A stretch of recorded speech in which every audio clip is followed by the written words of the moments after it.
우리 옆에 계신 분들과 인사합시다. 새해 복 많이 받으십시오. 세상의 복이고 다시 한번 인사하겠는데 이번에는 이렇게 인사합시다. 여러분의 첫 번째 인사의 복은 건강의 복, 물질의 복, 여러 가지 복이 섞여 있을 것 같아요. 그런데 두 번째 인사는 이렇게 인사하겠습니다. 새해 하늘 복 많이 받으십시오.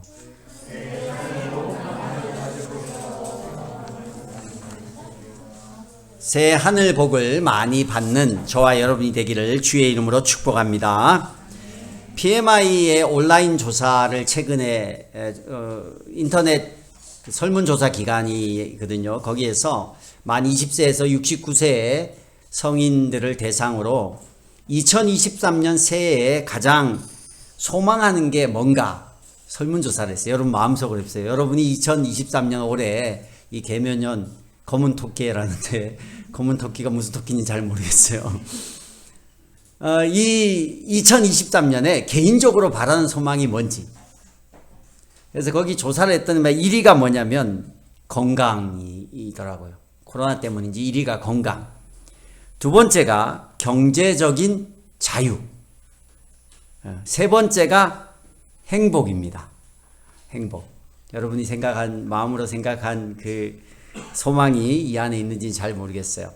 건강도 경제적 자유도 사실 행복하기 위해서 그런 건데 행복이 3위라는 게 조금 저는 왜 3위밖에 안 되지? 근데 사람들은 건강하고 돈이 있으면 행복하다, 행복할 것이다 이렇게 생각을 하는 것 같아요. 그러나 제가 살아보니까 별로 건강하지 않아도 별로 큰 경제적인 여유가 없어도 행복을 누리는 사람이 많이 있더라고요. 저도 행복합니다. 여러분 뭘 의지하고 삽니까? 여기 설문조사 한 것처럼 경제적인 여유, 돈을 의지하는 사람도 있고 또 자기의 건강을 의지해서 사는 사람들이 있습니다. 그러나 우리는 하나님의 사람이기 때문에 저와 여러분이 하나님을 잘 의지하는 그런 주의 백성들이 될 수 있기를 주의 이름으로 축복합니다. 제가 오늘 예배를 이렇게 드리면서 그래 송구영신 예배 나온 사람들은 정말 하나님이 많이 사랑해 줬으면 좋겠다 이런 마음이 들어요. 특히 여기 아이들 여기 청소년들 이렇게 보면서 여기도 있네. 청소년들 보면서 엄마의 협박에 의해서 왔는지 게임에 의해서 왔는지 잘 모르겠어요. 근데 이 자리에 이렇게 학생들이 어린아이들이 이렇게 오는 걸 보면서 하나님 그래도 이들이 예배를 드리겠다고 특별히 청년들은 더해요. 이 청년들은 지금 해돋이 보러 가고 여자친구랑 어디 데이트도 하고 이럴 텐데 없어서 그런지 몰라도 어쨌든 교회에 와서 반주를 하고 있고 예배를 드린다는 게 제가 감동이 팍 되는 거예요. 오늘 그래서 하나님 이렇게 젊은이들이 또 우리 성도님들이 다른 데 가지 않고 하나님을 소중히 여기고 예배를 귀하게 여겨서 예배의 자리를 지키는데 우리 하나님은 정말 분명하신 하나님이에요. 하나님은 하나님을 경외하는 자를 사랑하시고 축복하시는 분인 줄로 믿습니다. 하나님을 만홀히 여기면 그 하나님이 살아계심을 그들이 나중에 알게 돼요. 우리가 하나님의 백성이니 하나님을 믿는다고 하면서 하나님을 의지하지 않고 하나님을 예배하지 않으면 우리 하나님께서 너무나 안타까워하시고 또 그런 사람이 잘 될 수가 없는 거예요. 우리가 정말 2023년이 잘 되려면 첫 단추를 잘 끼워야 되고 그 첫 단추가 이 송구 영신 예배인 줄로 믿습니다. 오늘 읽은 본문은요, 여러분이 잘 아는 사르밧 과부에 관한 이야기예요. 그런데 이 사르밧 과부는 과부예요. 남편이 없어요. 아들 하나랑 같이 사는데 이 집을 보니까 소망이 없는 집안이에요. 먹을 게 여기 밀가루 한 줌밖에 없어요. 그리고 이걸 부쳐 먹을 기름 몇 방울밖에 없는 거예요. 이제 이 밀가루를 기름에 부쳐서 아들이랑 마지막으로 한 끼 먹고 굶어 죽을 그런 미래가 놓여 있는 집이 이 집이에요. 정말 소망이 없고 불행하디 불행한 집 중에 한 집이 이 집이에요. 근데 왜 이 집이 이렇게 못 살게 됐는가? 사실은 이스라엘에게 미친 이스라엘 백성들의 죄악 때문에 하나님의 저주가 그 땅 가운데 임했어요. 우리가 읽지 않았지만 17장 서두에 보면 엘리야가 디셉 사람인데 이 사람이 그 당시에 이스라엘의 왕이었던 아합 왕을 찾아갑니다. 그리고는 그 아합 왕의 죄악 때문에 하나님께서 앞으로 여기에 몇 해 동안은 비는커녕 이슬 한 방울도 내리지 않게 하겠다, 이렇게 하나님의 말을 아합에게 전합니다. 그러고 가요. 근데 정말로 그 이스라엘 땅에 비는커녕 이슬 한 방울도 안 내리는 거예요. 있던 물이 흐르다가 시냇물마저도 다 말라버려요. 가뭄이 계속됩니다. 재앙이 계속돼요. 그러니 사람이 살 수가 없어요. 문제는 엘리야도 살 수가 없게 됐다라는 거예요. 엘리야가 이제 살아보겠다고 요단강 그 동쪽에 있는 그렛 시냇가에서 시냇물을 먹고 있었어요. 먹을 게 없으니까 까마귀를 하나님이 보내셔서 까마귀가 물어다 주는 음식을 먹었어요. 그래서 그 목사님들 중에 돈이 없었는데 갑자기 돈이 생기면 어떻게 갑자기 뭐가 생겼어요? 그러면 까마귀가 물어다 줬어, 이런 얘기 많이 하거든요. 하나님께서 주셨단 얘기야. 근데 까마귀가 물어줘 주는 음식을 먹고 버티고 있는데 요단강 시냇물을 먹고 그릿 시냇가에서 시냇물을 먹고 있는데 시냇물마저 다 말라버린 거예요. 엘리야가 죽게 생겼어요. 하나님, 자기가 그렇게 한 것도 아니고 하나님의 말을 대원했는데 그게 정말 그 땅 가운데 임한 거예요. 빨리 돌이켜서 하나님 앞에 회개하고 돌이키면 그 재앙을 풀 텐데 나중에 이제 풀잖아요. 갈멜산에서. 근데 그 전까지 너무 고통스럽게 살았어요. 엘리야뿐만 아니라 모든 백성이 그 고통 가운데 있어요. 여러분, 제가 이 본문을 읽으면서 지금 시대가 어떻게 보면 이렇게 어쩔 수 없이 고통스럽게 살아가는 시대가 지금이 아닐까. 우리하고 전혀 상관없는 일로 코로나 뭐 우리가 코로나에 뭐 하나 보태준 게 있는 건 아니잖아요. 코로나가 그냥 생겨서 우리를 괴롭게 하고, 코로나만 해도 힘이 든데 갑자기 전쟁이 터져서 전쟁 때문에 더 힘들어져요. 제가 이렇게 집 대출을 한 4천을 받았는데 한 9만 원인가 이렇게 냈던 것 같아요. 나라에서 주는 대출 이자라서. 근데 그게 이제 끝나서 10년이 끝나서 은행 대출로 바꾸니까 한 13, 4만 원으로 오르더라고요. 그랬는데 요번 달 보니까 19만 원이 됐어요. 그러니 저는 별로 안 받았거든요. 4천인데 한 4억 받은 사람은 어떻게 살까? 대출을 영끌해서 집 산 사람도 어떻게 살까? IMF보다 더 힘들다는 그런 이야기들이 막 나와요. 사르밧 가부보단 덜 힘든 것 같아요. 근데 그만큼 체감은 다들 그냥 살기 힘들다, 어렵다 이러는 시대예요. 근데 그 집에, 그 소망 없는 가정에 중요한 것은 엘리야가 갔다라는 거예요. 엘리야는 하나님의 사람이고, 엘리야의 뭐 사람으로서는 안 먹으면 굶고 죽는 연약한 사람이에요. 그죠? 엘리야의 스토리를 여러분 아시잖아요. 갈멜산에서 이겨놓고도 나 죽겠소 하고 로뎀나무 아래서 하나님 죽여달라고 했던 사람이 이 약한 엘리야였어요. 지금도 하나님의 말씀을 아합 왕 앞에서 담대하게 전했지만 시냇물이 마르자 먹을 게 없어가지고 먹을 것 찾아 돌아다니는 이 연약한 사람이에요. 그러나 엘리야가 강한 게 하나 있는데 그게 뭐냐면 엘리야는요, 하나님이 하시는 말씀을 그대로 믿고 그대로 전하고, 그게 내가 받아들여지든 안 받아들여지든 그거와 상관없이 하나님을 신실하게 믿었고 그 이야기를 그대로 선포하고 그대로 움직였던 사람이 엘리야예요. 믿음의 사람이라는 거예요.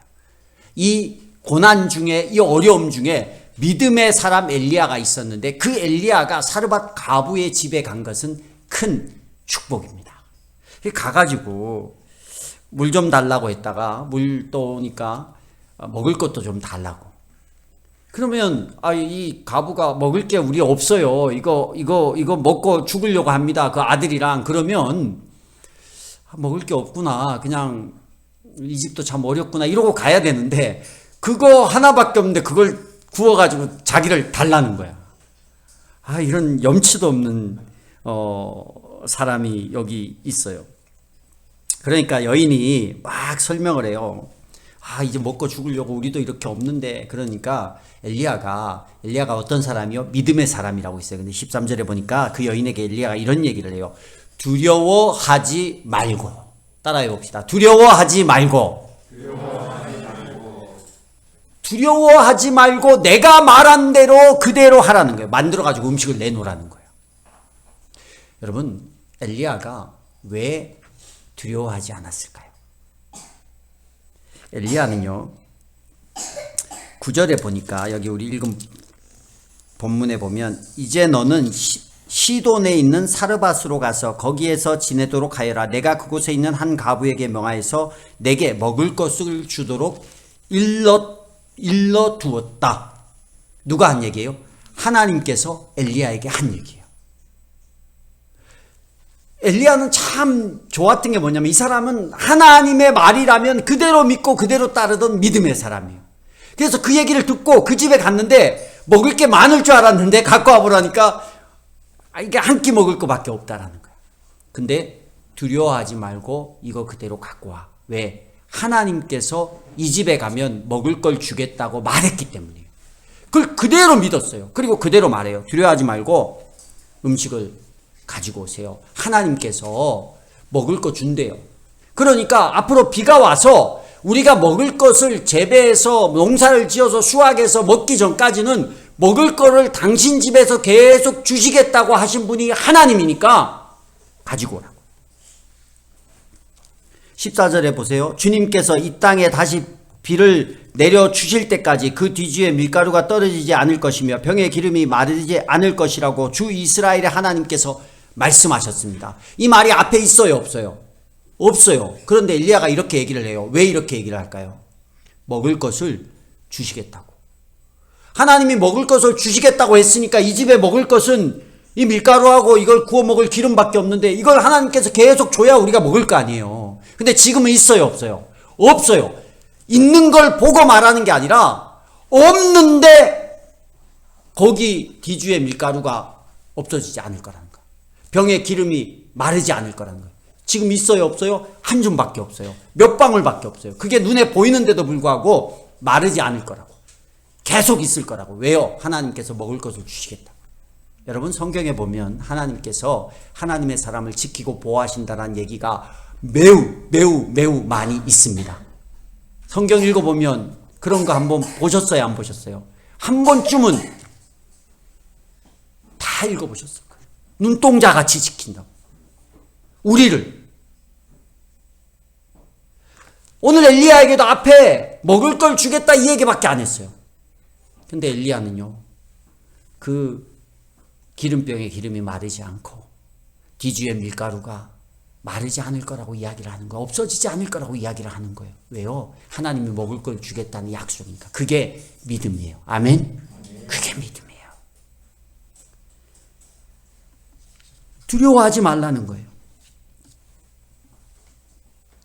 그런데 정말로 놀라운 일이 일어납니다. 여인이 밀가루를 가지고 와서 기름에 반죽해서 가지고 왔는데 다 먹고 나서 그 다음날 또 가서 푸니까 또 거기서 밀가루가 나오는 거예요. 또 기름이 나오는 거예요. 또 구워서 먹고 다 하니까 그 다음날 또 나오는 거예요. 언제까지 나왔을까요? 비가 내려서 소득이 있을 때까지 그 놀라운 일이 계속되는 거예요. 하나님의 놀라운 축복이에요. 우리는요, 누가 이 구절을 보고 그런 얘기 하더라고요. 더하기 인생, 곱하기 인생. 우리는 뭘 자꾸 거기서 더해가지고 뭔가 생기는 줄 알아요. 그래서 더하다가 안 되면 뭐 빼지기도 하고 모자라기도 하고 그래요. 근데 하나님은요, 곱하기 인생이에요. 우리는 더해가지고 뭘 늘려가려고 하는데 하나님은 한 방에 곱하기 인생이에요.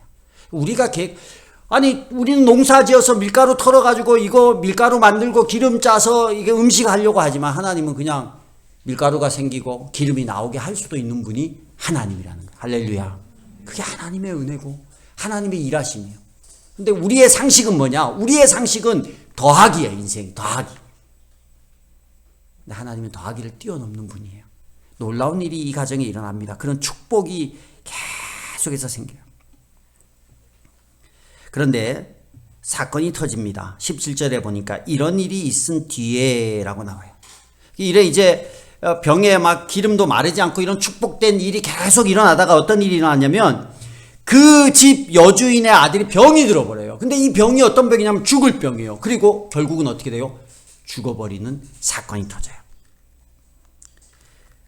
그러니 여인이 엘리야에게 이런 얘기를 합니다. 18절에 하나님의 사람이신 어른께서 저와 무슨 상관이 있다고 이렇게 저에게 오셔서 저의 죄를 기억나게 하시고 제 아들을 죽게 하십니까?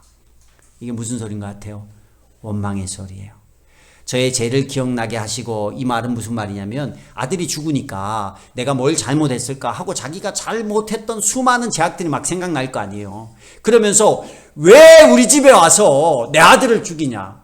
여러분, 적반하장도 유분수지. 원래는 마지막 한 끼 먹고 자기도 죽고 아들도 이미 과거에 죽었어야 될 집이에요. 그런데 그 집에 은혜가 임했는데, 축복이 임했는데 아들 죽었다고, 원래 이미 죽었을 두 모자인데 지금 내게 어려움이 왔다고 누굴 원망하는 거예요? 은혜는 온데간데 없고 엘리야 하나님의 사람 얘기하잖아요. 하나님의 사람이신 어른께서 왜 이러냐고. 그러니까 하나님 욕하고 엘리야 욕하는 거예요. 은혜는 어디 갔어요? 은혜는 까맣게 잊어먹었어요.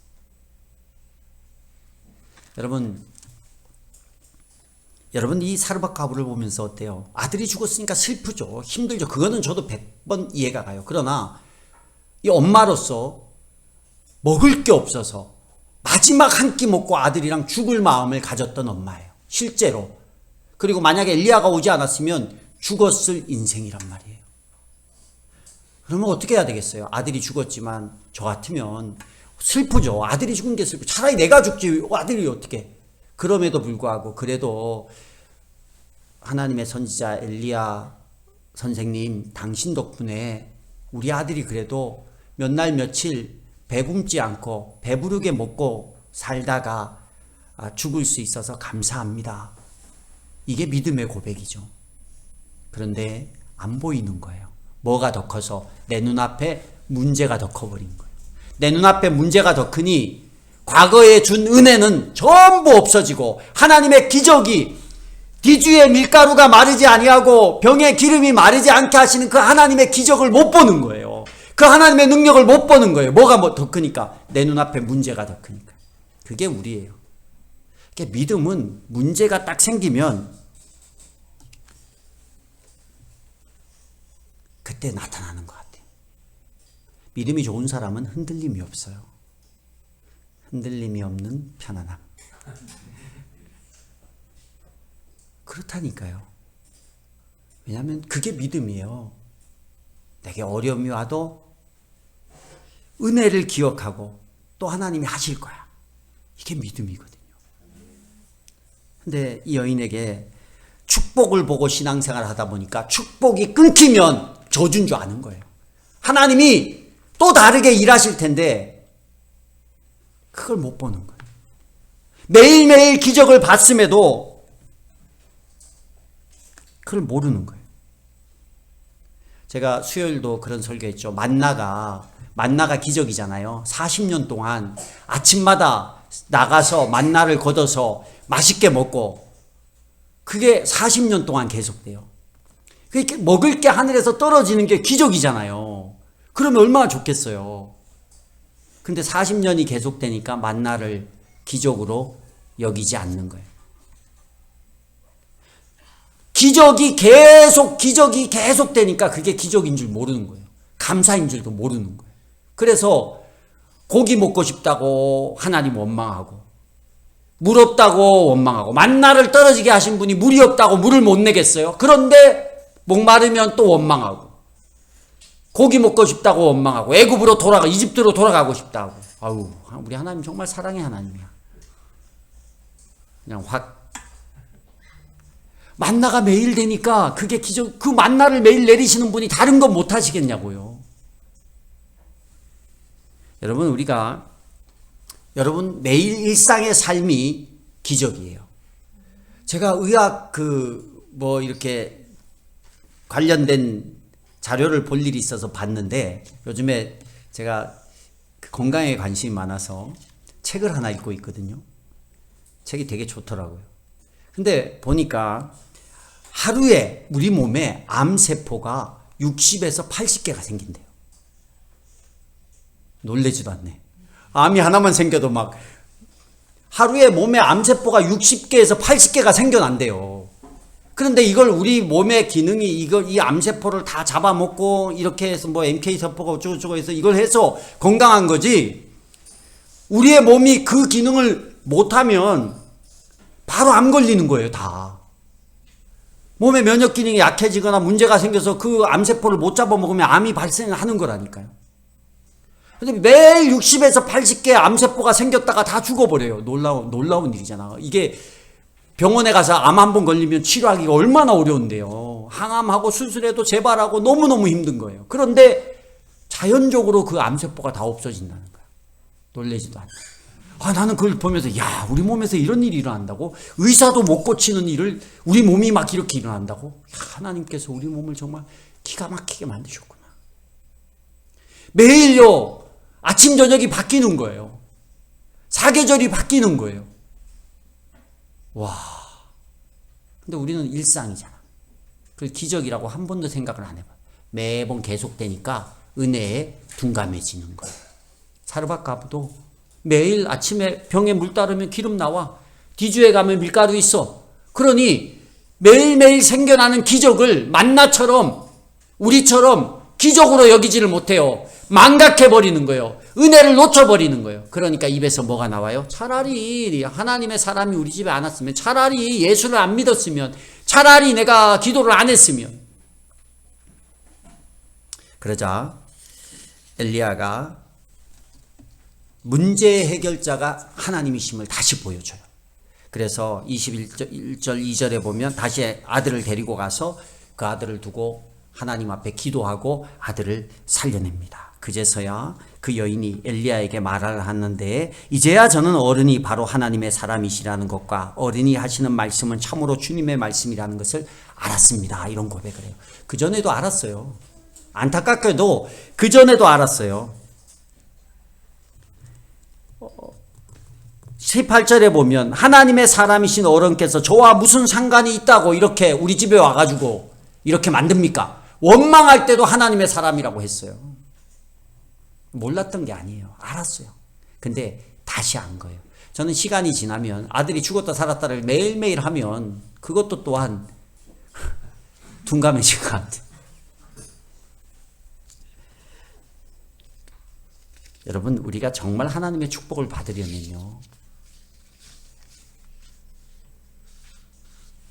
하나님을 의식하고 하나님을 인식하고 그 하나님의 은혜를 기억하며 문제가 있을 때마다 그 하나님을 의지하는 인생으로 살아갈 때 하나님이 도우시는 축복과 은혜를 계속 누릴 줄로 믿습니다. 여인은 놓쳤어요. 여인은 아들이 죽은 걸로 끝났어요. 하나님을 의지하지 못해서. 그때 그랬어야 돼요.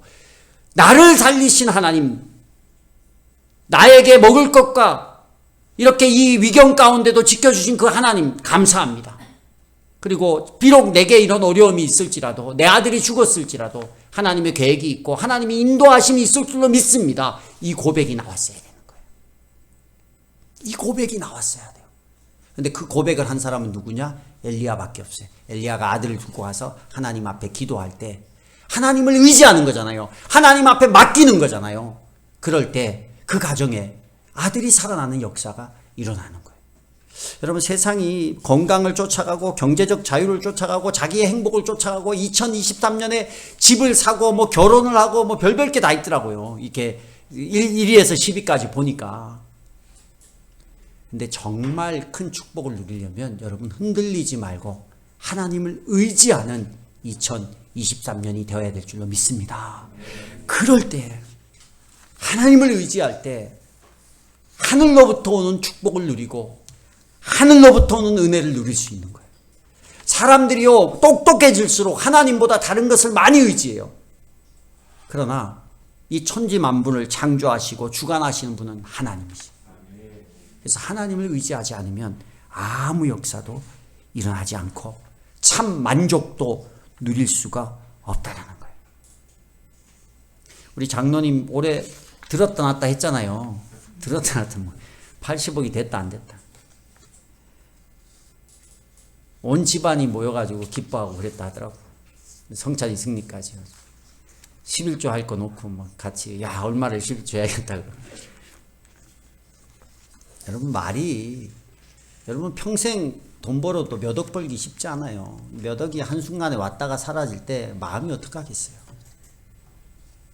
장로님 보면 뭐 그냥 아무 일 없었다는 듯이, 속으로는 어떤지 몰라도 아무 일 없었다는 듯이 그 자리를 지키는 것 같아요. 너무 멋진 것 같아요. 근데 그렇게 하나님 의지할 때 하나님은 한 방이에요. 우리는 더하기로 사는데 하나님이 곱하기로 하신다니까. 한 방으로 하시는 거예요. 한 방으로 하시는 거예요.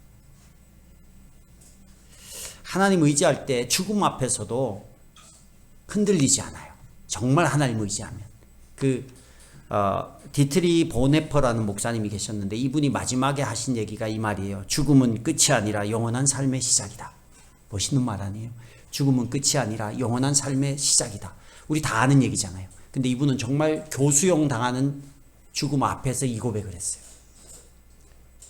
1943년 2월에 반나치 운동을 하시다가 감옥에 투옥돼요. 그리고 45년 4월, 몇 개월만 더 버텼으면 이렇게 나올 수 있는데, 1945년 4월에 교수형을 당하셨어요. 근데 교수형 당하는, 그냥 우리는 지금은 여기서는 죽음은 끝이 아니라 영원한 삶의 시작입니다 이렇게 고백할 수 있는데, 정말 교수대 앞에서 여러분 그렇게 말할 수 있을까? 근데 하나님에 대한 신뢰가, 의지가, 믿음이 얼마나 컸으면 그 교수대 앞에서 마지막 하신 얘기가 죽음은 끝이 아니라 영원한 삶의 시작이다. 멋있게 천국에 가셨어요. 그리고 1944년에 쓰신 시가 하나 있는데 그 시가 선한 능력으로라는 찬양이에요. 독일 찬양입니다. 이렇게 찬양의 가사를 보면 주 선한 능력으로 안으시네. 그 크신 팔로 날 붙드시네. 절망 속에도 흔들리지 않고 사랑하는 주 얼굴 구하리. 선한 능력으로 일어서리. 주만 의지하리 믿음으로. 우리 고대 한 해 주 오실 그날 영광의 새날을 맞이하리. 이게 감옥에서 차디찬, 여러분 나치 그 다큐멘터리 같은 데 보면 그 독일인의 감옥이 어떤지 보면 정말 처참해요. 먹는 것도 제대로 안 주고, 일만 아침부터 저녁까지 시키다가 죽으면 그냥 내다 버리고, 그런 감옥이에요. 서로 이렇게 1인실 이런 게 아니라 3층 침대로 서로 맞닿아서 움직이지도 못하게 빼곡빼곡 집어넣는 감옥이 그런 곳이. 그런데 거기에서 이런 아름다운 찬양을 썼더라고요. 정말 그게 믿음이에요. 하나님을 신뢰하고 믿었고 의지했기에 이런 고백이 나오는 거예요. 그리고 마지막에 죽음은 끝이 아니라 영원한 삶의 시작이다. 여러분, 우리가 다른 거 다 잃어도 2023년에 저는 여러분이 건강하기를 원하고 경제적으로 자유하기를 원하고 행복하기를 원해요. 정말. 그러나 비록 내 육신이 연약하고 경제적으로 여유롭지 못하고 내 가정에, 내 삶 가운데 불행한 일이 많이 생길지라도 단 하나, 하나님을 의지하는 그 믿음이 흔들리지 않으면 여러분 2023년은 여러분 인생 가운데 가장 귀한 행복한 해가 될 줄로 믿습니다.